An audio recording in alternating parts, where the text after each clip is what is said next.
Hi hello welcome to JP news మిత్రులారా. నేను మీ Jagadish Paul. చూశారు కదా, మొదటి నుంచే ఈ కేటీఆర్ అన్న Naveen Yadav rowdy rowdy rowdy అని ఒకటే పదే పదే పదే మాట్లాడి బట్టలు మొత్తం చింపుకో.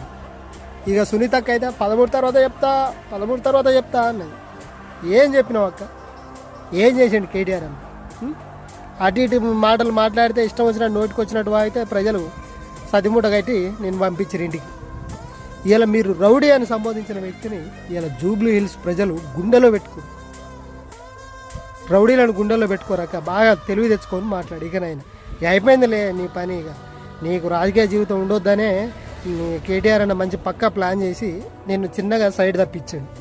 ఇక కవితక్కని కాక ఎట్లా బయటకు పంపించారో నిన్ను కూడా అట్లా పంపించారు. ఇక కవితక్కని ఇంట్లో ఉంచుకోని వాళ్ళు నేను బీఆర్ఎస్ పార్టీలో ఎమ్మెల్యే ఎట్లా చేస్తారనుకున్నావాక? కొంచెం అన్న తెలివి లేదు నీకు. ముందు వాళ్ళందరూ నమ్ముడు. ఇక వదిలిపెట్టలే, అయిపోయింది నీ జీవితం. కానీ ఇక పార్టీలో కొలాప్స్ నువ్వు కేటీఆర్ అని ఆపి